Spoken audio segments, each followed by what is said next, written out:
आपके अपने चैनल सनातन दर्शन में हमारे सभी ज्योतिष प्रेमियों का,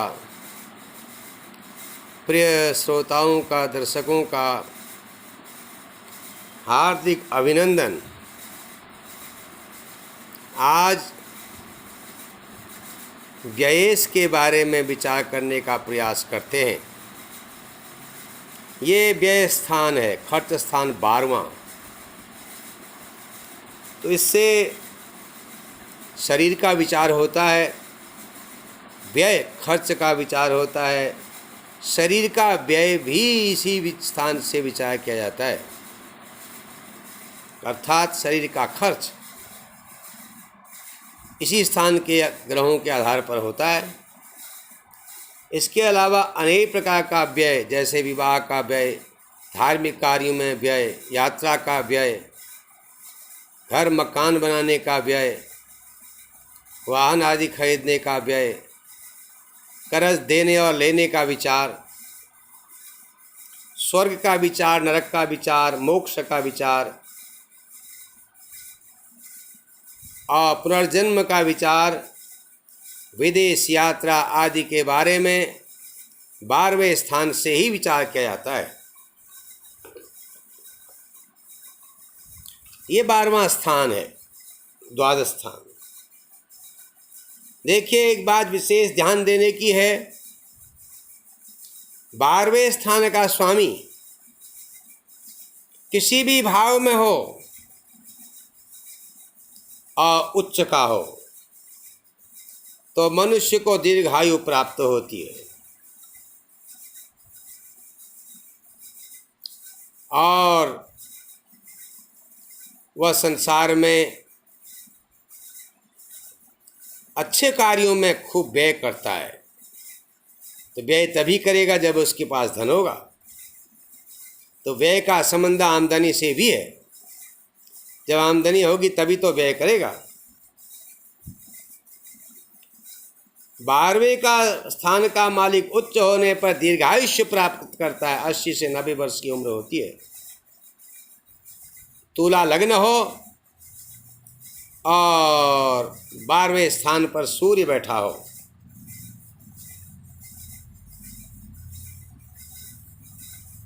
तो मनुष्य दीर्घायुष्य प्राप्त करता है। तुला लग्न शनि का शनि की उच्च राशि है और 12वें स्थान पर सूर्य आमदनी का अधिपति होकर बैठेगा। तो 12वां स्थान व्यय स्थान है। तुला शनि की उच्च राशि है, अतः मनुष्य को दीर्घायु देता है। यद्यपि व्यय स्थान पर बैठते हुए ग्रहों का फल अलग अलग होता है, यहाँ पर हम कुछ महत्वपूर्ण बिंदुओं पर ही चर्चा कर रहे हैं। द्वादश स्थान में शनि के होने से, यहाँ पर शनि के होने से मनुष्य निर्लज्ज स्वभाव का होता है। बहुत बार वो बातें कहता है जो सबको नहीं कहनी चाहिए, सबके सामने नहीं कहनी चाहिए। मनुष्य को निम्न प्रकृति का बना देता है और कभी कभी आदमी की सोच निम्न हो जाती है। आदि इस प्रकार के घटिया फल शनि के व्यय स्थान पर होने से होते हैं।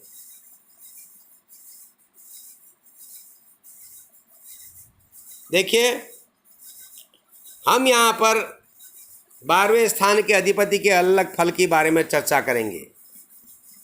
यहाँ पर सुविधा के लिए हम मेष राशि रखते हैं। वृष, मिथुन, कर्क, सिंह, कन्या, तुला, वृश्चिक, धनु, मकर, कुंभ और मीन। अब हम व्ययेश के अलग अलग स्थान के फल की चर्चा करेंगे। देखिए, इस कुंडली में हमने मेष लग्न रखा है। आपकी जन्म कुंडली में कोई भी लग्न हो सकता है और लग्न के आधार पर लग्नेश भी भिन्न हो सकता है। तो फिर व्ययेश में भी भिन्नता हो सकती है। जब लग्न अलग होगा तो यहाँ भी राशि बदल जाएगी, तो व्ययेश दूसरा ग्रह हो जाएगा राशि के आधार पर। व्यय का मालिक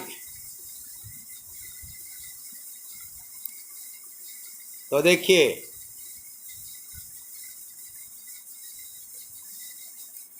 हम आपको क्रमशः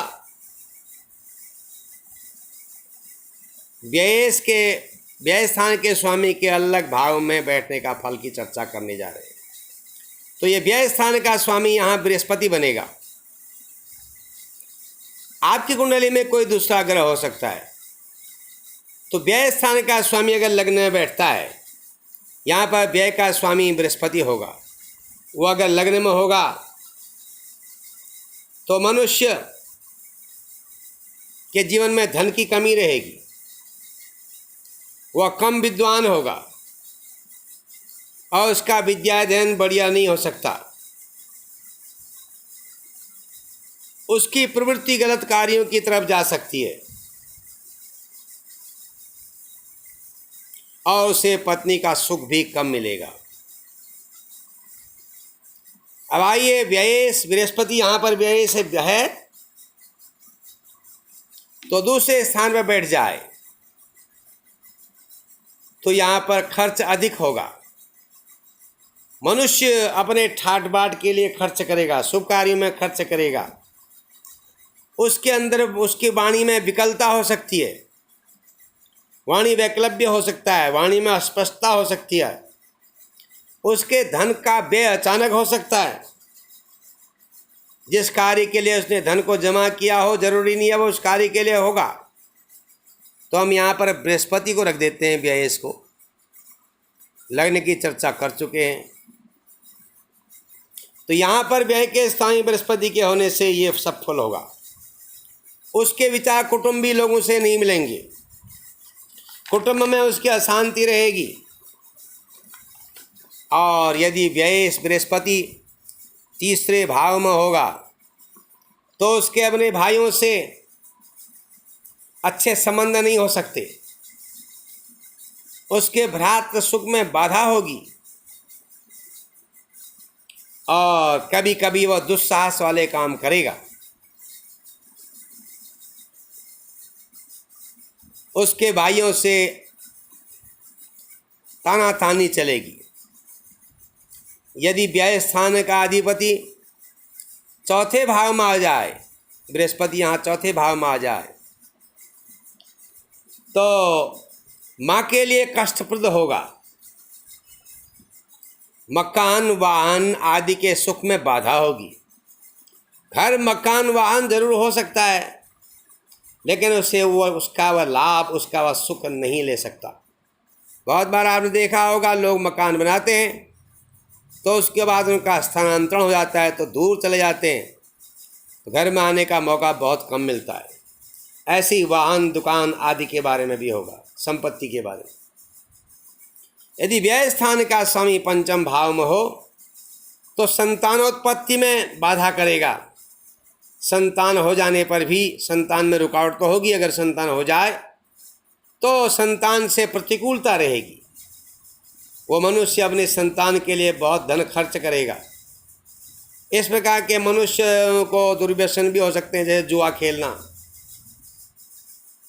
उन्हें जो है स्टॉक मार्केट में पैसा नहीं लगाना चाहिए, उन्हें धन की हानि हो सकती है। पंचम स्थान जनता के धन का है, जनता से प्राप्त होने वाला धन का है, तो इस बारे में उसको सतर्क रहना चाहिए। बृहस्पति के पंचम भाव का ये फल होगा। यदि व्यय स्थान का अधिपति छठे भाव में चले जाए तो कुटुंब से शत्रुता होगी और मनुष्य दुखी रहेगा। उसके माँ के सुख में भी बाधा होगी।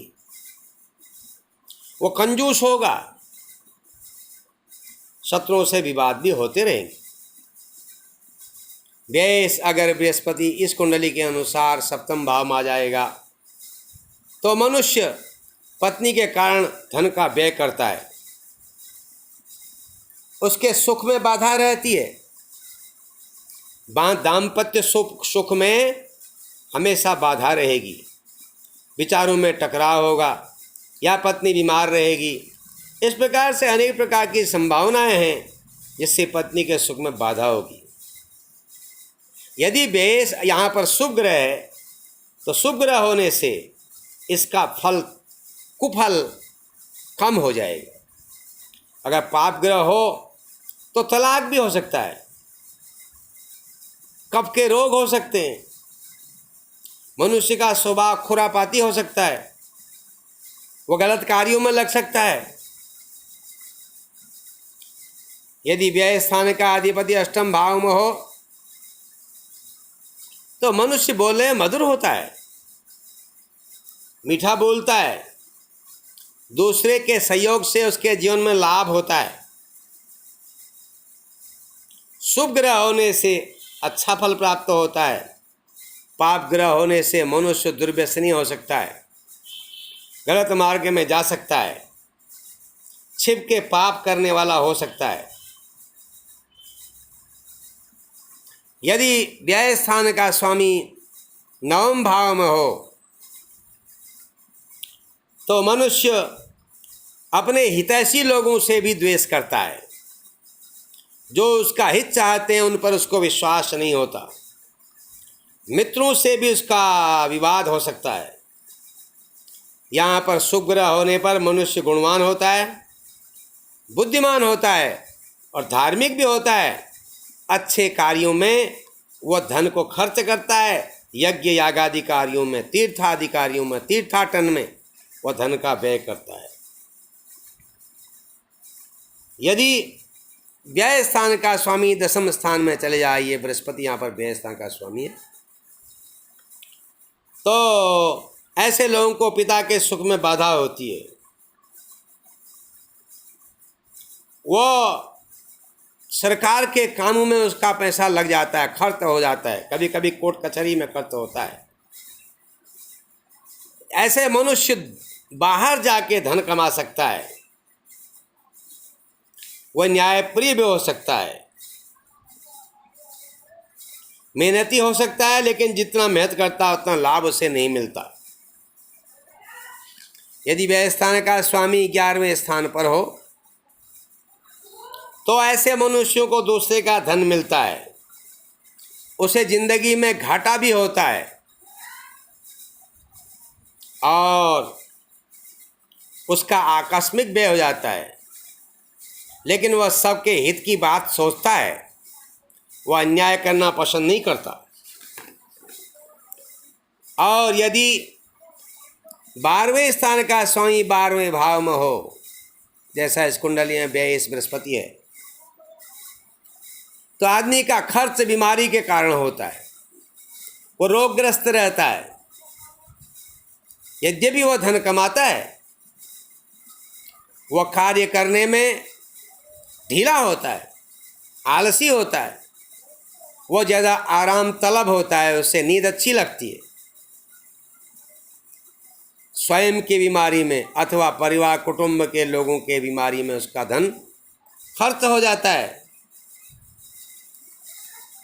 ये था व्यय के 12वें स्थान के स्वामी के अलग अलग भावों में बैठने पर क्या संक्षिप्त फल होगा, वो आपने सुना।